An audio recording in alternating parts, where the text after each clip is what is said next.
ابو جہل یہاں پر بعض لوگ بلکہ اکثر لوگ کہتے ہیں کہ ابو جہل نبی کا چچا تھا، حالانکہ ایسا نہیں ہے، ابو جہل نبی کا چچا نہیں تھا۔ فتاوی شارح بخاری میں حضرت مفتی شریف الحق رحمۃ اللہ علیہ نے فرمایا کہ جو ابو جہل تھا وہ قبیلہ بنی مخزوم سے تھا، اور میرے نبی بنو قریش سے تھے۔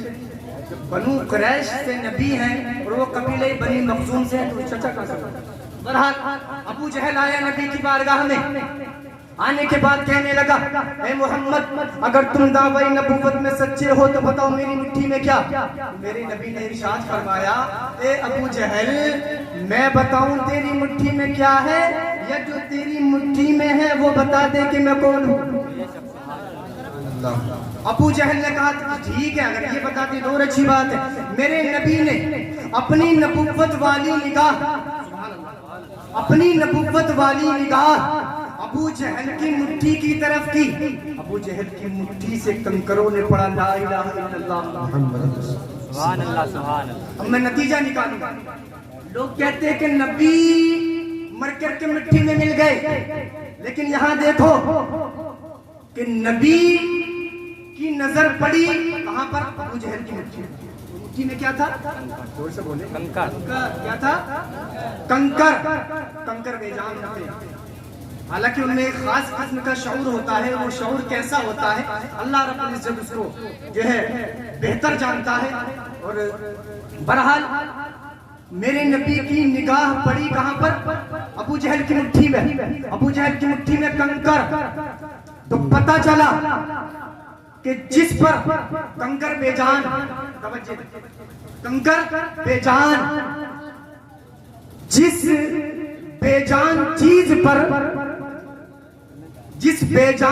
پر نبی کی نگاہ پڑ جائے، جس بے جان چیز پر نبی کی نگاہ پڑ جائے جب وہ زندہ ہو سکتی ہے، تو جس نبی کی نگاہ میں یہ اثر ہے تو اس نبی کی حیات کا عالم کیا ہوگا؟ زندہ نہیں ہوگا؟ بولے میرا نبی زندہ ہے، میرا نبی زندہ ہے۔ ابو جہل کے ہاتھ میں کنکریوں نے کلمہ پڑھا، میرے نبی کی نگاہ نبوت کی میں عرض کر رہا تھا، اس شخص نے عرض کی یا رسول اللہ صلی اللہ تعالی علیہ وآلہ وسلم آپ کی حدیث میں میں نے پڑھا کہ جب مومن بندے کی روح نکلتی ہے تو اس کو ذرا بھی تکلیف نہیں ہوتی۔ تکلیف کیوں نہیں ہوتی میں بتاؤں گا آپ لوگوں کو، ذرا بھی تکلیف نہیں ہوتی۔ آقا نے فرمایا ہاں ٹھیک ہے میری حدیث ہے۔ اس شخص نے عرض کی یا رسول اللہ لیکن قرآن کہتا ہے والتفت الساق بالساق کہ جب بندے کی روح نکلنے کا وقت قریب آتا ہے تو پنڈلی سے پنڈلی ملائی جاتی ہے، الی ربک یومئذ المساق، اور اس تاکہ تیرے رب کی طرف اس کو لوٹنا ہوتا ہے، وظن انہ الفراق، اور مرنے والے کو پکا یقین ہو جاتا ہے کہ اب موت کا وقت قریب آ گیا۔ تو کہنے کا مطلب یہ ہے، وہ شخص کہنے لگا یا رسول اللہ آپ کی حدیث کہتی ہے کہ جو ہے مومن کو مرتے وقت تکلیف نہیں ہوتی، لیکن رب کا قرآن جو ہے سختی بیان کر رہا ہے، تکلیف بیان کر رہا ہے۔ اب آپ کے حدیث میں اور قرآن میں تضاد پیدا ہو گیا، ٹکراؤ پیدا ہو گیا، یا رسول اللہ اب آپ اس کو تکلیف کیسے دیں گے؟ اب آپ یہ بتائیں قرآن و حدیث میں موافقت کیسے پیدا ہوگی؟ میرے نبی نے ارشاد فرمایا اے میرے غلام سن، میری حدیث بھی سچ ہے، قرآن بھی سچ ہے۔ قرآن اس لیے سچ ہے کہ اس کا جواب اگر تجھ کو چاہیے تو صبح اٹھنا، صبح اٹھنے کے بعد جو ہے نماز فجر پڑھنا، اس کے بعد سورہ یوسف کی تلاوت کرنا۔ کیا کہا؟ سورہ یوسف کی تلاوت کرنا، تیرے مسئلے کا جواب مل جائے گا۔ وہ شخص نے صبح اٹھا، فجر کی نماز پڑھی، سورہ یوسف کی تلاوت کی، ایک مرتبہ تلاوت کی لیکن بات سمجھ میں نہیں آئی، دوسری مرتبہ تلاوت کی لیکن بات سمجھ میں نہیں آئی، تیسری مرتبہ تلاوت کی، مسئلہ حل نہیں ہوا، آخر اس نے قرآن کو رکھا۔ قرآن کو رکھنے کے بعد اس شہر میں ایک بہت بڑے علامہ، بہت بڑے ولی بلکہ وقت کے غوث حضرت ابو الحسن خرقانی، حضرت ابو الحسن خرقانی، اور ایک بات یاد رکھیں، جو اللہ کا ولی ہوگا، جو اللہ کا ولی ہوگا وہ عالم ضرور ہوگا۔ اب چاہے اس نے علم مدرسے سے حاصل کیا ہو یا اس کو رب نے علم لدنی کی دولتوں سے مالا مال فرما دیا ہو. اب لوگ جو ہے یہاں پر میں ایک بات سمجھا دینا چاہتا ہوں کہ جو اللہ کا ولی ہے وہ عالم ضرور ہے, اس کے پاس علم ضرور ہوگا, لیکن آج کیا دیکھا جاتا ہے کہ درگاہوں پر مجاہرین بیٹھے رہتے ہیں, نماز پڑھنے کا طریقہ ان کو یاد نہیں, وضو کرنے کا طریقہ ان کو یاد نہیں, غسل کرنے کا طریقہ ان کو یاد نہیں, بال کاٹنے کا سلیقہ ان کو یاد نہیں, ناخن کاٹنے کا طریقہ ان کو یاد نہیں, بلکہ اگر ان کے عقائد کو چیک کیا جائے تو کسی کا عقیدہ اہل تشیع والا ہے, کسی کا عقیدہ رافضیوں والا ہے, کسی کا عقیدہ خارجیوں والا ہے, اور یہ ایک ایک ہاتھ میں 10 انگوٹھی پہننے والے اپنے آپ کو پیر کہلاتے ہیں, اور جو ہے دیوبندی وہابی انہی پیروں کو دکھا دکھا کر کے کہتے ہیں کہ دیکھو یہ بریلویوں کے پیر ہیں, یہ سنیوں کے پیر ہیں. میں کہتا ہوں نادان, تو نے بریلویوں کے پیر کو دیکھا نہیں ہے, تو نے سنیوں کے پیر کو دیکھا نہیں ہے. اگر تجھ کو بریلویوں کا پیر دیکھنا تھا تو تاج الشریعہ کو دیکھ لیتا.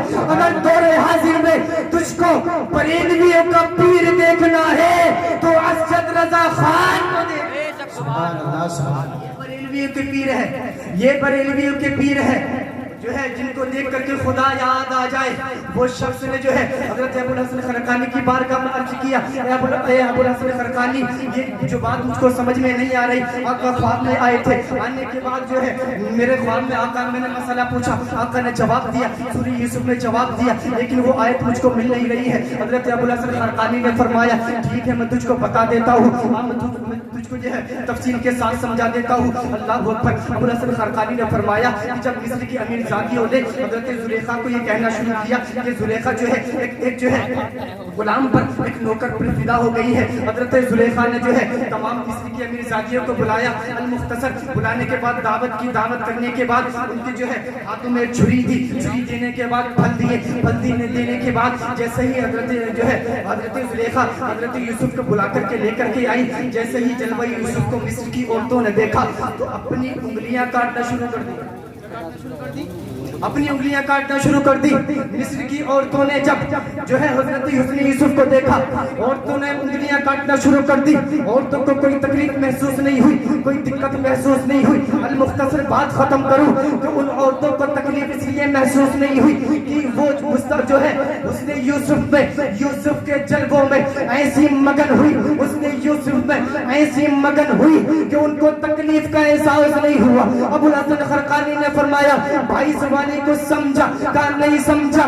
کہا بھائی جب مصطفیٰ کے غلام کی, مصطفیٰ کے عاشق کی جب روح نکلنے کا وقت قریب آتا ہے, سرکار اپنے غلام کے سامنے تشریف لے آتے ہیں. وہ غلام کبھی سرکار کے چہرے کو دیکھتا ہے, کبھی سرکار کی جو ہے زلفوں کو دیکھتا ہے, کبھی سرکار کی جو ہے ابرو مبارک کو دیکھتا ہے. وہ سرکار کے چہرے کو دیکھتا جاتا ہے, سرکار پر فدا ہوتا جاتا ہے. وہ سرکار اس کے سامنے آ جاتے ہیں, وہ حسن مصطفیٰ میں ایسا مگن ہو جاتا ہے, ایسا ڈوب جاتا ہے کہ ادھر اس کی روح نکل جاتی ہے. اس کو تکلیف نہیں ہوتی بلکہ وہ زبان حال سے کہتا ہے کہ کچھ ایسا کر دے میرے گردگار آنکھوں میں ہمیشہ نقش رہے, روح یار آنکھوں میں, اور انہیں نہ دیکھا تو کس کام کی ہے یہ آنکھیں کہ دیکھنے کی ہے ساری بہار. سبحان اللہ بولے, یہ ساری بہار آنکھوں میں, سب کچھ مصطفیٰ کی طرف سے ملا, سب کچھ. موت کے وقت اگر ہم کو جو ہے تکلیف سے بچنا ہے تو وہ بھی مصطفیٰ کے دربار میں آ کر کے. اللہ نے فرمایا وَلَوْ أَنَّهُمْ إِذْ ظَلَمُوا أَنفُسَهُمْ جَاءُوكَ, کہ اگر تم اپنی جانوں پر ظلم کر بیٹھو تو مصطفیٰ کے دربار میں آ جاؤ. گویا اللہ فرما رہا ہو کہ بخشش چاہیے مصطفیٰ کے دربار میں آ جا. سبحان اللہ. بخشش چاہیے مصطفیٰ کے دربار میں آ جا, دولت چاہیے مصطفیٰ کے دربار میں آ جا, عزت چاہیے مصطفیٰ کے دربار میں آ جا, ثروت چاہیے مصطفیٰ کے دربار پہ آ جا, جو کچھ بھی چاہیے مصطفیٰ کے دربار پہ آ جا. مصطفیٰ کے در پہ آنے کے بعد اپنی جھولی کو پھیلا.